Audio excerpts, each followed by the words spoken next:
February 1945. Deep inside the Eifel forest, near the crumbling German frontier.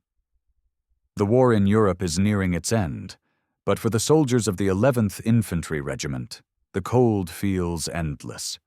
Among them was Private Samuel Harper, 21 years old, a former optical repairman from Colorado who could rebuild a camera lens faster than most soldiers could reload a rifle. He wasn't famous. He wasn't a hero. He was the kind of man history forgets, quiet, deliberate, stubborn.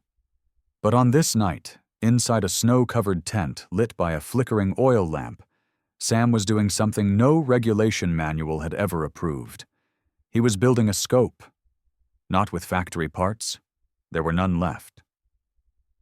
He was using broken glass from a captured German rangefinder, a steel washer from an engine mount, and the focus ring of a field microscope shattered in transit. He adjusted each piece with tweezers stolen from a medic's kit. Solder hissed.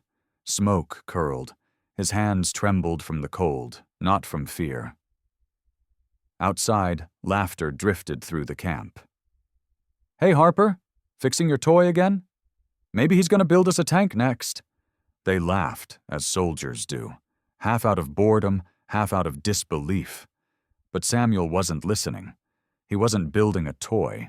He was building a tool, a scope precise enough to read a number plate at 800 yards, a weapon sight born not from design, but desperation. In war, invention rarely comes from laboratories.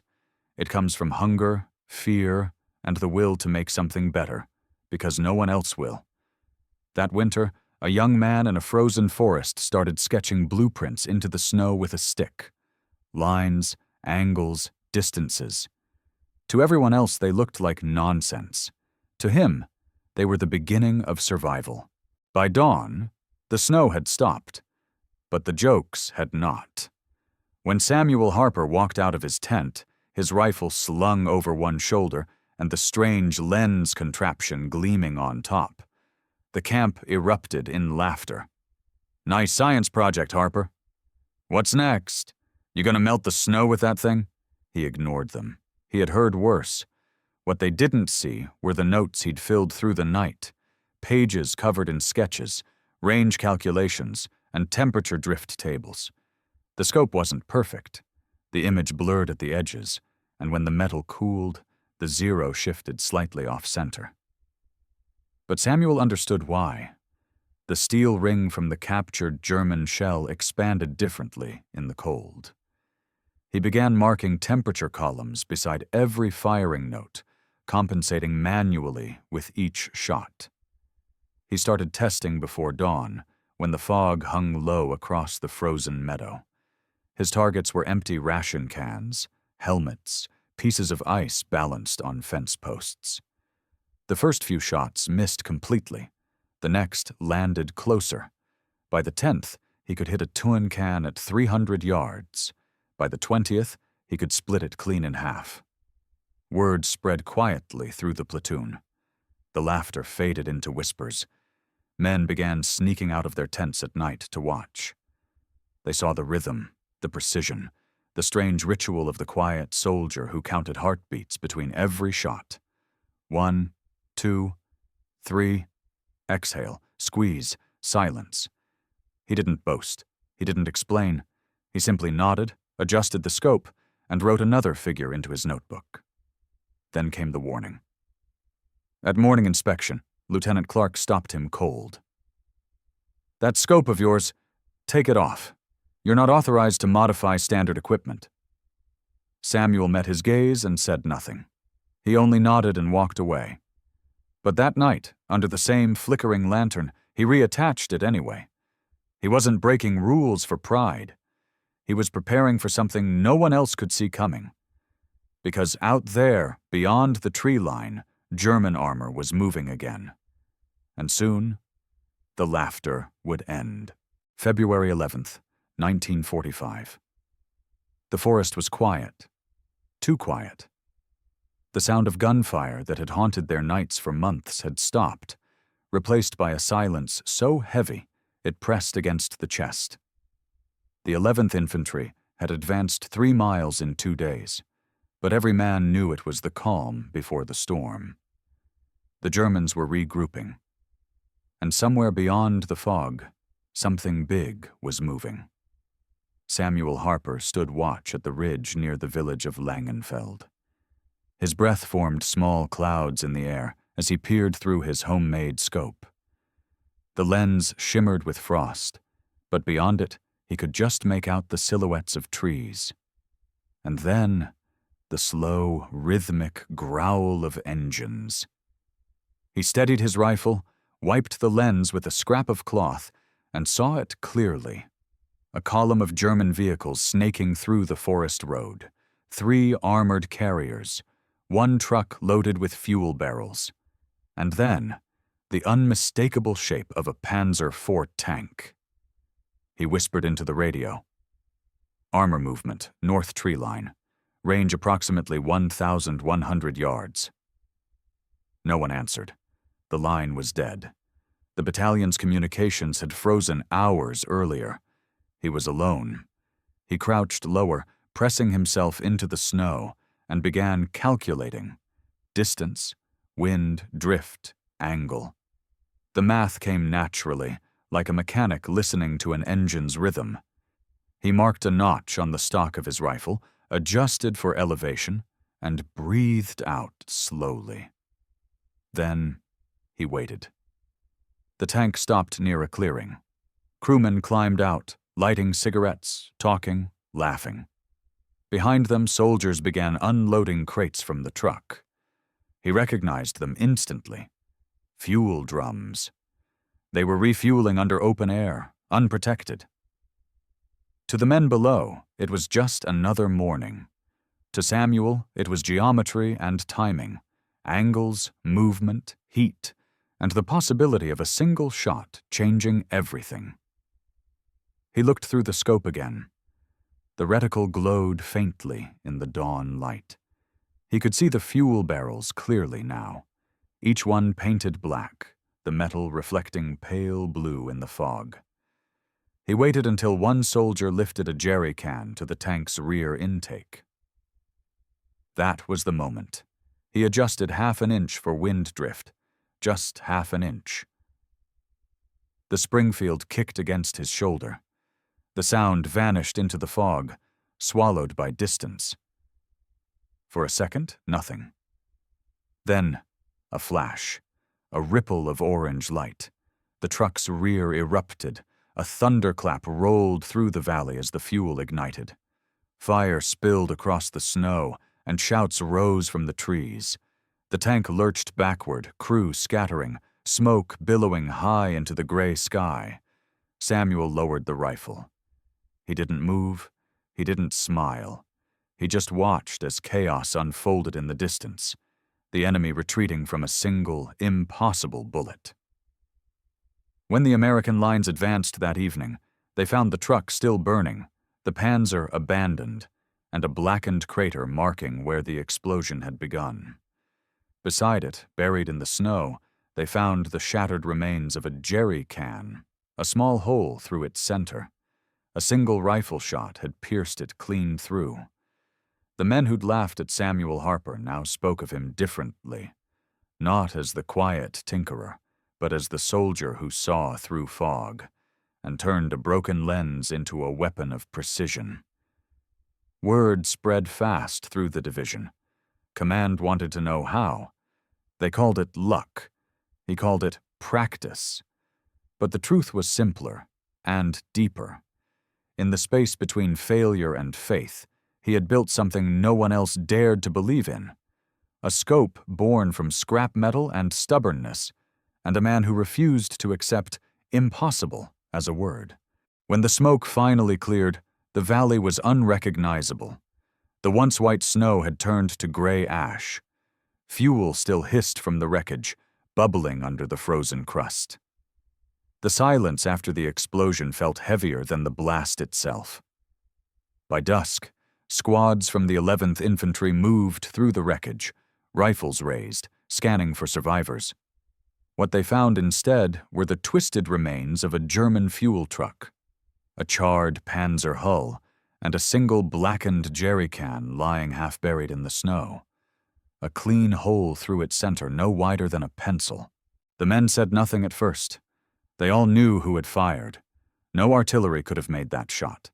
No air support had been called. They turned toward the ridge. And there he was. Samuel Harper, crawling back through the frost, his rifle slung across his back, his face streaked with soot and ice. He looked more exhausted than triumphant. When someone whispered, "Was that you?" he only nodded once. No words, no smile, just a small breath in the cold air and the quiet satisfaction of a man whose idea had finally worked. As darkness fell, Lieutenant Clark, the same officer who'd ordered him to remove the homemade scope, stood beside him, staring at the burning wreck.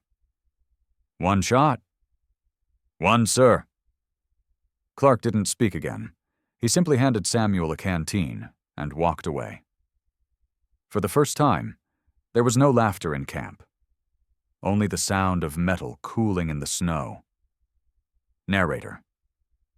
By morning, the story had already spread through the regiment. Messengers carried fragments of it between companies. The kid from Colorado hit a tank. He made the scope himself. Command wants to see it. At headquarters, a major from Division Engineering called him in.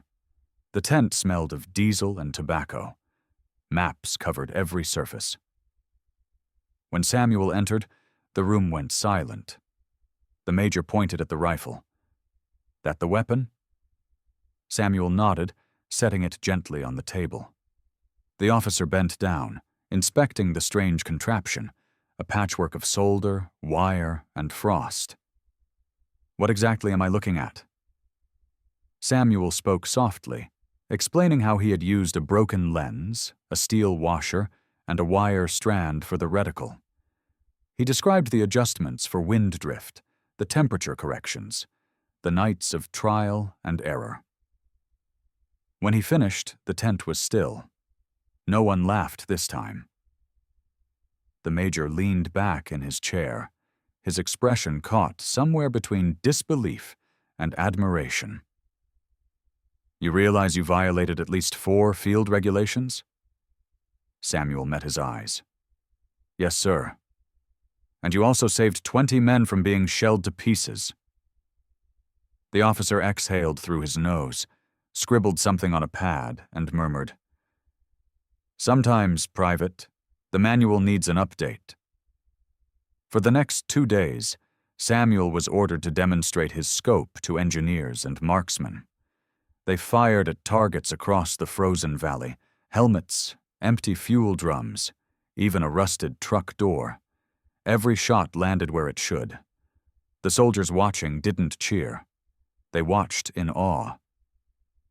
Some stepped closer, touching the crude scope as if it were a relic. One corporal whispered, "It's ugly," then paused. "But damn, it works." In a war defined by mass production and machinery, Harper's invention was something different. Hand-built, personal, defiant.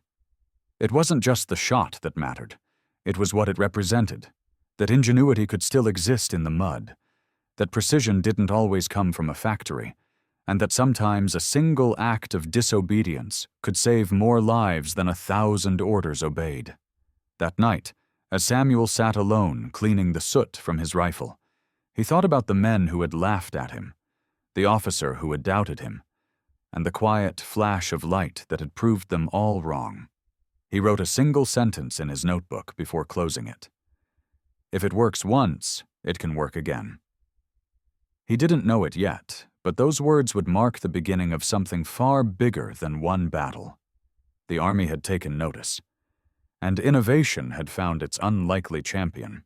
2 days after the explosion, the 11th Infantry's camp was alive with rumors. Some said the division wanted to promote the kid from Colorado. Others said he was in trouble for disobeying orders.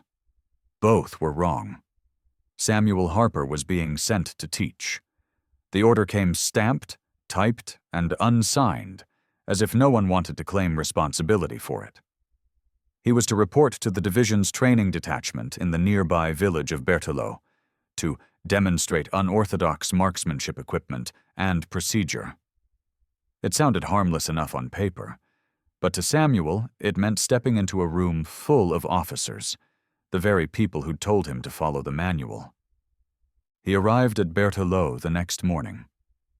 The training detachment was nothing more than a commandeered schoolhouse, chalkboards still covered in children's handwriting, a crucifix hanging crooked on the wall, the faint smell of gun oil replacing the scent of chalk. A dozen soldiers sat waiting, some curious, others smirking. At the back of the room, a colonel and 2 engineers took notes. Samuel set his rifle on the table and began.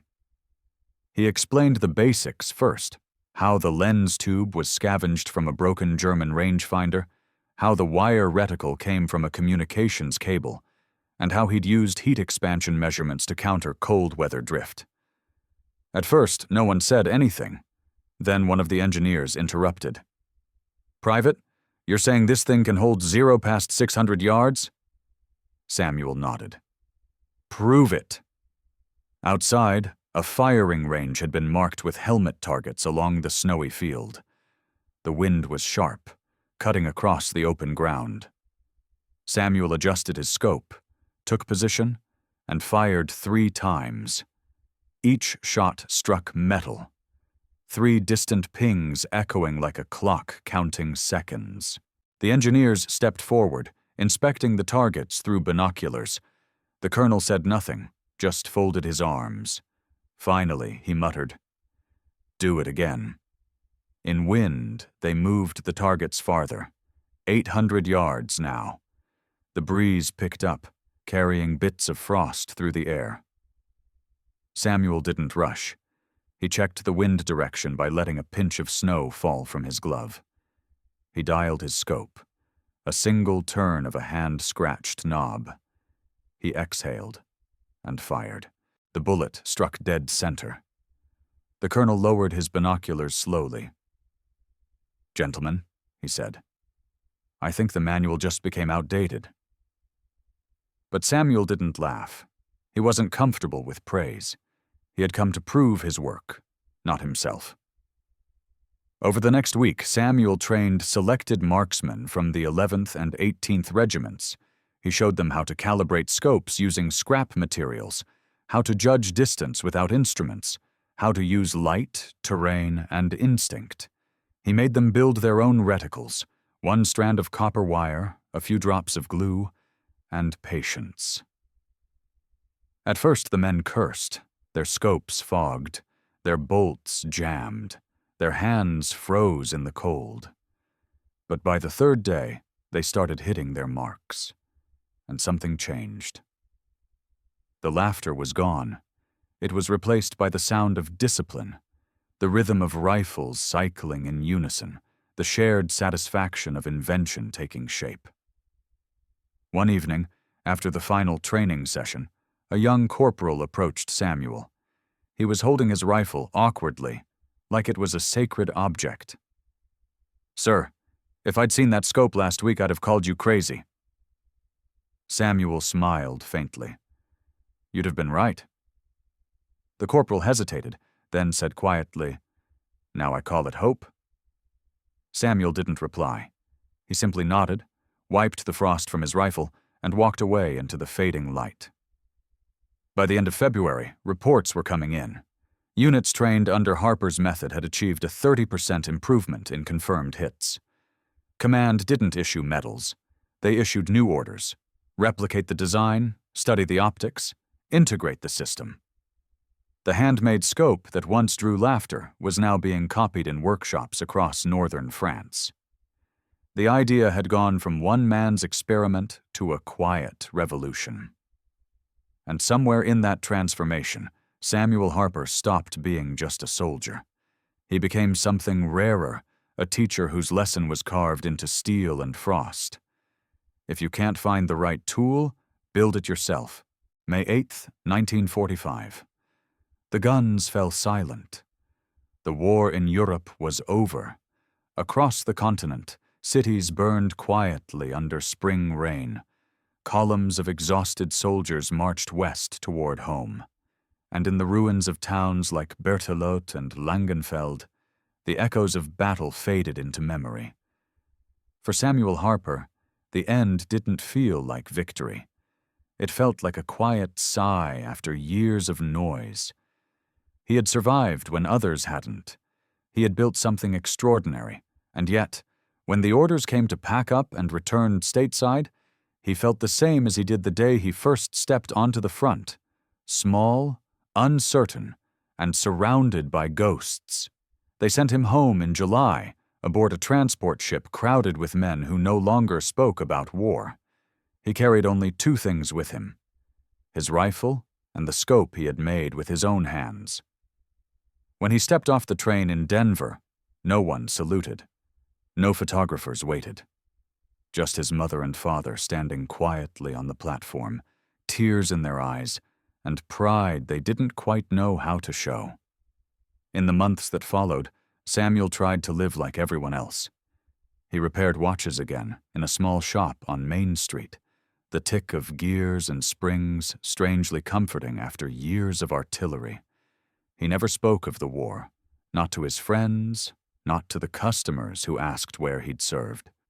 Sometimes, on cold mornings, he would take the rifle out from its case, wipe the dust from the scope, and stare through it at the distant hills, not as a weapon, but as a reminder of what one mind could build under pressure.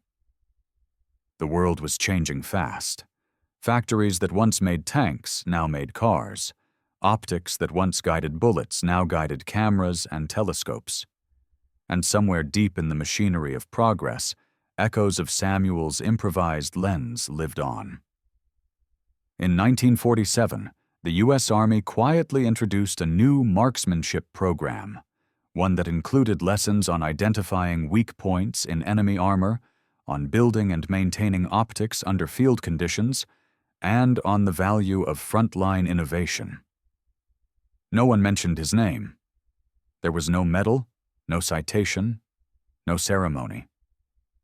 But the words in the manual: "Soldiers are encouraged to adapt equipment as necessary to mission conditions," came directly from the report written about him 2 years earlier. He didn't need recognition. He had already proven what mattered: that courage doesn't always roar. Sometimes it whispers through the hum of a lathe, or the click of a bolt sliding into place. In 1953, a historian researching improvised wartime technology tracked him down. He wanted to see the scope, the one that had changed a doctrine. Samuel hesitated at first, then agreed. When the man arrived, he found a small workshop filled with watch parts, brass gears, and half-finished clocks. In the corner, under a dusted cloth, lay the rifle. The scope was still attached, scratched, soldered, a little bent, but unmistakably functional. The historian stared at it for a long time. Finally, he said, "You realize this belongs in a museum?" Samuel smiled faintly. "Maybe one day." "For now, it belongs right where it is." He placed the rifle back into its case, closed the latches, and set it gently on the shelf. Years later, when he finally did donate it, the plaque beneath the display read simply, "Rifle and Scope, improvised by Sergeant Samuel Harper, 11th Infantry Regiment, 1945. Used in confirmed long-range engagement, Eifel Forest, Germany." No mention of heroism. No mention of the men he saved. Just the facts. Simple, precise, and true. But those who stopped to read it always felt something deeper, a sense of wonder that in a war built on orders and machinery, one man's quiet defiance could ripple across generations. The war ended, but the lesson endured: that ingenuity is a weapon in itself, and that sometimes history is written not by those who follow the manual, but by those who dare to rewrite it. History rarely remembers the quiet ones. It remembers the generals, the speeches, the parades. But behind every doctrine, every breakthrough, there's someone the books almost forgot.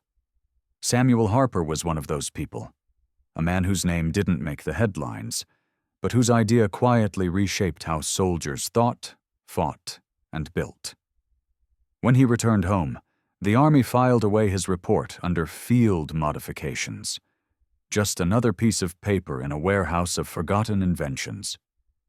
But within those lines was something more, a philosophy written in the dirt of a French forest: adapt, don't wait.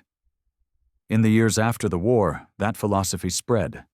By the Korean conflict, soldiers were being trained not just to use their weapons, but to understand them, to alter, to repair, to innovate. Sniper schools taught cadets how to read wind through smoke, how to build their own rangefinders, how to recognize that the line between tool and mind was thinner than command wanted to admit. No one credited Samuel Harper by name, but every soldier who learned to improvise in the field was walking in his footsteps. By the 1960s, military analysts reviewing combat reports began to notice a pattern. The most effective soldiers weren't always the ones with the newest gear. They were the ones who understood their tools so deeply that they could make them better when it mattered most.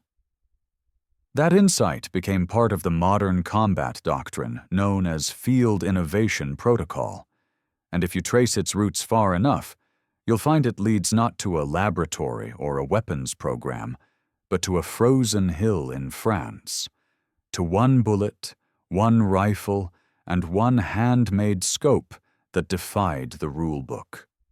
Today, historians still debate how much of that story is true. Some say it's been embellished, that no man could hit a fuel canister at over 1,000 yards with a homemade scope. Others say the documentation proves it beyond doubt. But maybe that isn't the point.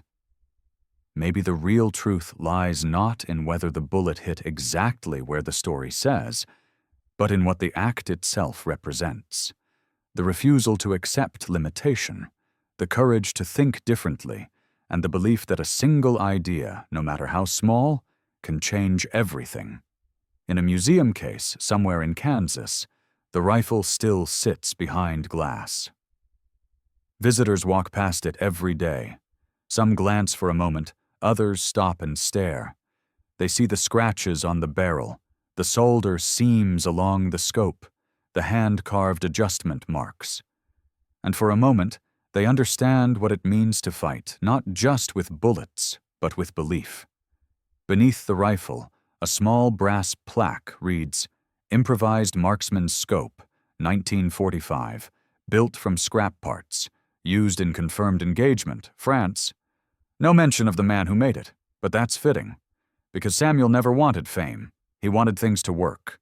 8 decades later, engineers designing drones, precision optics, and autonomous systems still speak of field adaptability. It's taught in classrooms, written into design philosophies, and embedded into every machine that must think for itself.